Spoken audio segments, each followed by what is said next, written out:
Hello my dear friends, my dear students and colleagues. Welcome to your channel, The Knowledge Hub, where knowledge is available in all aspects, in all fields. So my dear grade 9 students, your subject food production, unit 3. Now I have explained this chapter, the whole chapter in a previous video. Today I'm going to discuss with you the exercises at the end of the chapter.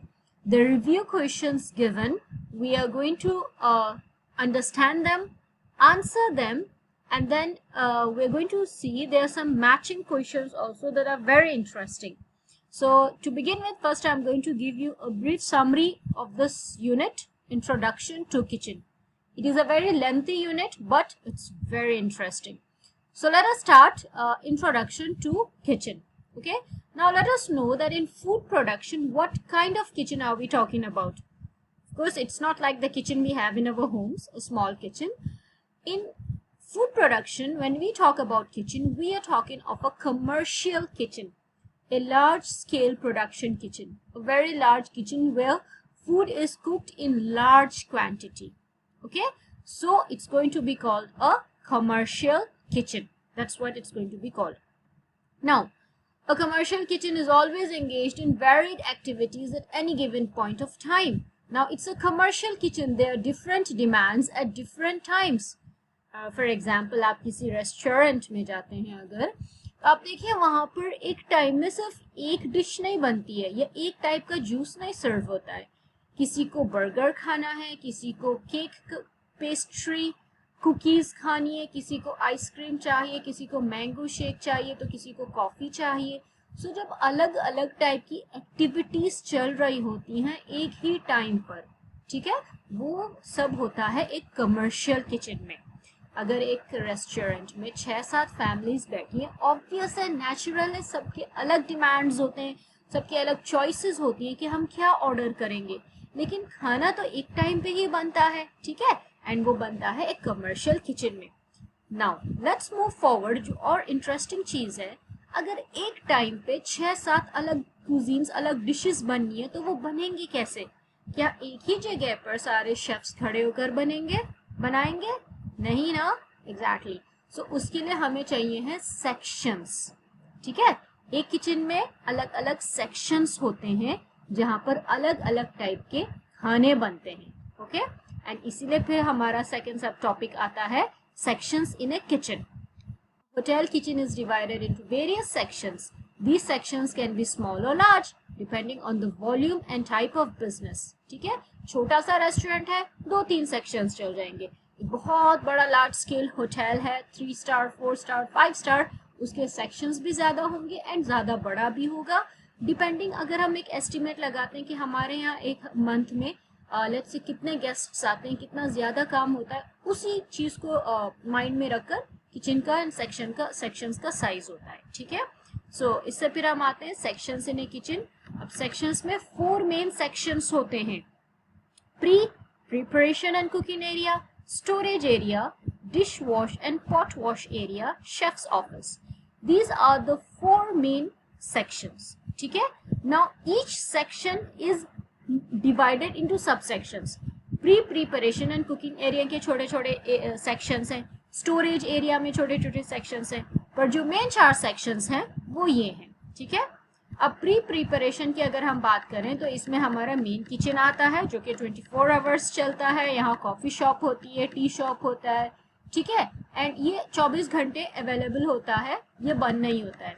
फिर हमारा specialisation kitchen होता है, नाम में ही है special. Okay, इसमें हम particular type का कुजीन बनाते हैं. जैसे कि अगर हमारे यहाँ कोई जापान से गेस्ट आ जाते हैं, बाहर के इंटरनेशनल गेस्ट आते हैं, तो उनके लिए फिर स्पेशली उस टाइम खाना बनाया जाता है. ठीक है, या कोई अगर ओकेजन होता है, किसी की बर्थडे है, किसी की एनिवर्सरी है, तो उसके लिए स्पेशल खाना बनाया जाता है. सो ये हर टाइम एक्टिव नहीं रहते हैं, ये वाले किचन स्पेशल किचन्स होते हैं स्पेशलाइजेशन के साथ. फिर नेक्स्ट सेक्शन है हमारा बचरी, जहाँ पर poultry, chicken, meet, beef, sea food, fish, ये सारी चीज़ें कट होती हैं और इनको प्रोसेस करके इन्हें फ्रीजर्स में रखा जाता है. इनको -डिग्री में फ्रोजन किया जाता है ताकि ये अच्छे रहें. फिर नेक्स्ट आता है हमारा बेकरी. आप सभी को पता है बेकरी में बेक्ड प्रोडक्ट्स होते हैं, breads, biscuits, cakes, pastries, patties, ठीक है। एंड काफ़ी सारी मिठाइयाँ भी बनती हैं, जैसे कि हमारे हलवा होता है, ओके, आइसक्रीम होती है, ये सारी चीज़ें बेकरीज में बनती हैं। एंड इनको भी फ्रीज़र में रखा जाता है, फ्रोजन रखते हैं। नेक्स्ट आता है लार्डर। लार्डर जो होता है ये कोल्ड किचन होता है। आप सभी लार्डर जानते हैं, बस आपको शायद नाम अभी पता नहीं था, लार्डर। अगर आप किसी अच्छी बेकरी में जाएं, छोटी सी, या कॉन्फेक्शनरी जहाँ पर केक्स मिलते हैं, या जहाँ सैंडविच मिलती है, जहाँ पेस्ट्रीज मिलती हैं, सामने से कांच होता है उस शेल्फ में, एंड उसके अंदर ये सारी चीजें रखी हुई होती हैं, उसमें ठंडक रहती है, ठीक है। It's a kind of fridge, but जो ओपन है, ट्रांसपेरेंट है, आपको उसके अंदर दिख रहा है, ठीक है। उसमें आपकी पेस्ट्रीज रखी होती हैं, कनैप्स रखे होते हैं, ठीक है, फल वल की सैलड रखी होती है, एंड उसमें आपके कभी कभी कोल्ड ड्रिंक्स भी रखी होती हैं, कैंस, ओके। सो वो होता है लार्डर, जिसे कहते हैं कोल्ड किचन। एक और सेक्शन है इसमें बैंक्वेट किचन, ठीक है। अब बैंक्वेट हॉल तो आप सभी को पता है, जहाँ पर फंक्शंस होते हैं, जैसे कि शादी है, फैशन शो है, ओके, डिनर्स ऑर्गेनाइज करते हैं। अब वहाँ पर जो खाना बनता है, हमारे रेस्टोरेंट में हम 50 लोगों का बनाते हैं, लेकिन वहाँ पर we need food for 1000 guests. So menu पे डिपेंड करता है, हर ओकेजन का, हर फंक्शन का अलग मेन्यू होता है, उसके लिए खास ही हमारा बैंक्वेट किचन होता है। Then we have commissary. अब कमिस्ट्री क्या होता है, एक अलग सेपरेट सेक्शन बना देते हैं, जहां पर वेजिटेबल्स को, फ्रूट्स एंड वेजिटेबल्स को वॉश करके, कट करके, फिर हम अपने मेन किचन में लाते हैं, ठीक है। फॉर एग्जाम्पल पोटेटोज है, पोटेटोज जब आते हैं एक सैक में, सैक का मतलब होता है बोरा, तो जब वो बोरी में आते हैं, ऑब्वियसली उन पर मिट्टी भी होती है।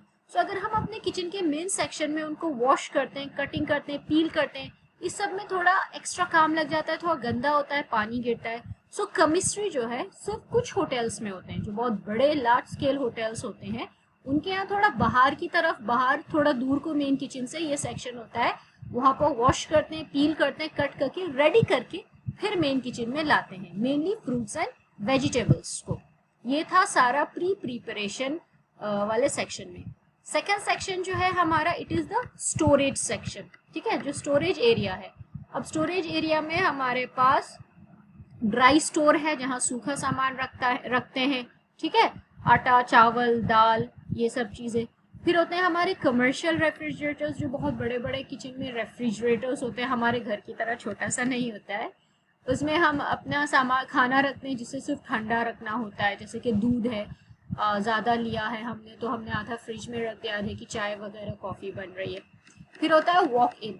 अब एक कमरा होता है जिसके अंदर रैक्स में फ्रीजर्स इंस्टॉल हुए हुए होते हैं, वहाँ पर हम वो चीज़ें रखते हैं जिनकी बार बार इस्तेमाल ज़्यादा नहीं होती है, जैसे कि डीप फ्रीज़र है, उसमें हमने पोल्ट्री मीट फ्रोजन कर दिया, बटर है उसे उसमें रख दिया है, चीज़ रख दिया है, ठीक है।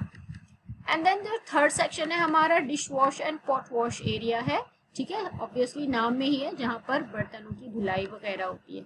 शेफ ऑफिस आता है, जहाँ पर सारा एडमिनिस्ट्रेशन का वर्क होता है। अब ये देखें, ये सिंपल सा लेआउट है कमर्शियल किचन का, सारे पार्ट्स बहुत क्लियरली दिखाए गए हैं। मूविंग ऑन, बिहेवियर होता है, एटीट्यूड होता है कि किचन में हमें किस तरह से बिहेव करना है, आपस में अपनी हाइजीन देखनी है, आपस में को वर्कर्स के साथ कैसे रहते हैं, कैसे वर्क करते हैं। फिर आता है एक इंटरेस्टिंग सब टॉपिक, स्किल्स एंड नॉलेज। ये आपके एक्सरसाइज के क्वेश्चंस में भी है, I will explain them to you each one by one. So let's quickly look at these questions. सबसे पहला है, describe the importance of having sections in a large commercial kitchen.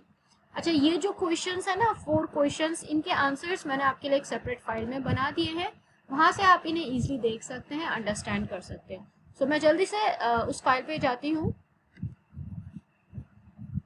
Okay, so now this is the file here, and look at it.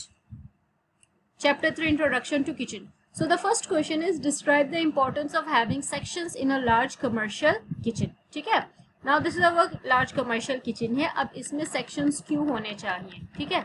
So now what I have 3 good points है, इनमें काफी अच्छे से detail में समझाया है मैंने यहाँ पर। First one is, cooking is a specialization. Every chef cannot cook every cuisine. Simply this means that if I have a chef for vegetarian dishes, he cannot cook non-veg. वो proper नहीं होगा, so he needs a different section. A bakery should have a separate section. Tea, coffee should have a separate section. Mango juice, coconut juice, orange juice. So overall, the juices and milkshake will have a separate section. ठीक है? So all the cooking stuff is done in different sections. Now it is important so that each chef will cook his best. ऐसा नहीं होना चाहिए कि हम bakery का कुछ मे बी कुकीज़ बना रहे हैं एंड बराबर में मे बी हम पोल्ट्री कट कर रहे हैं या फिश कर रहे हैं, सो उसकी जो खाने की जो स्मेल होती है वो एक दूसरे में उड़ के भी चली जाती है, हाथ भी लग जाते हैं, सेम यूटेंसिल्स यूज होते हैं, तो टेस्ट खराब हो जाता है. ठीक है, सो टेस्ट को मेंटेन करने के लिए, हाइजीन रखने के लिए सेक्शंस इंपॉर्टेंट होते हैं. Another thing is to avoid chaos. This is confusion, disturbance, noise. Okay, every chef should work with responsibility, so every chef will work in his or her section. Now the third thing is quality and taste of the dishes. So each section will have a few chefs there who will maintain the dish. For example, if you're making dal makhni, you should get a proper taste in it. If you bring in a chef that makes ice creams, he wouldn't give you the good taste of dal makhani. Okay, so having sections is very important.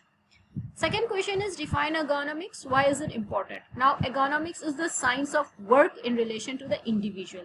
It is a science. Okay, now what simply let's understand it. हम किस तरह से काम करते हैं कि हम as a human being हमें कोई नुकसान ना हो, ना काम में नुकसान हो, ना हमें खुद को कोई नुकसान हो. सो काम करने का जो हमारा तरीका होता है, फॉर एग्जाम्पल अगर हम टेक्निक्स ऑब्जर्व करें, एर्गोनॉमिक्स की इंपॉर्टेंस क्या है उसके साथ ही मैं आपको बताती हूँ. It reduces stress, it increases job satisfaction and it helps in preventing injuries. इसका सिंपल एग्जाम्पल एक नाइफ लेकर देखते हैं. अगर एक नाइफ है जो बहुत शार्प है एंड मैं केयरलेसली खड़ी हुई विदाउट पेइंग अटेंशन मैं उसे कटिंग कर रही हूँ, I can easily cut my hand अगर मैंने ध्यान नहीं दिया, अगर वो बहुत शार्प है. सेम थिंग अगर वो ब्लंट है, blunt is the opposite of sharp, मतलब जब वो तेज नहीं चलती है. So I put all my force, I apply force in using it to cut and it can cause injuries in my hand, it can cause pain in my hand. अगर बहुत जोर लगाया जाता है उससे भी फर्क पड़ता है हथेली पर. ठीक है, so ergonomics is the science how we do this work, what is the proper way of performing these works. This was about ergonomics. Number 3, explain the role of correct attitude and behavior in the kitchen. Now attitudes and behaviors in the kitchen, as I just told you, that when we are working together with people, we have to maintain a lot of behaviors. Okay, we have to keep hygiene, we have to follow rules and regulations, we have to respect each other. So I have listed all these here. These are the attitudes and behaviors in a kitchen. Finally, I have a question: differentiate between skill and knowledge. Okay, now these two important things, skill and knowledge. Knowledge literally means know-how or understanding. Skills are the application of that knowledge.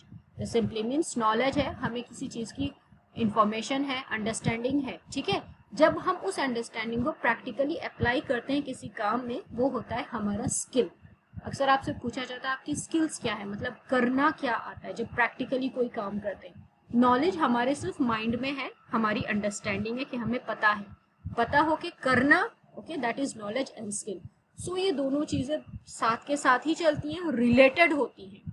अगर मेरे पास मुझे knife का पता है कि knife कैसे use करते हैं, ये नॉलेज है. जब मैं प्रैक्टिकली उससे कटिंग करती हूँ, पीलिंग करती हूँ, वो मेरी स्किल है. So knowledge and skill move together and they are interrelated. Okay, these are the 4 questions in the review of unit 3. And after this review questions, there is matching here, okay, which is also very easy. Let me quickly verbally tell you. Chinese kitchen, okay, is a specialty kitchen. It's not all the time. It's unless when we have guests from maybe China, Japan, that we make use of it. Then we have a butchery, that is where meat, poultry, fish is being cut, stored. Then I have a larder. Larder is the cold kitchen, so that's where we can keep sandwiches. Then commissary, it is only available in some hotels and it is where we cut vegetables and fruits.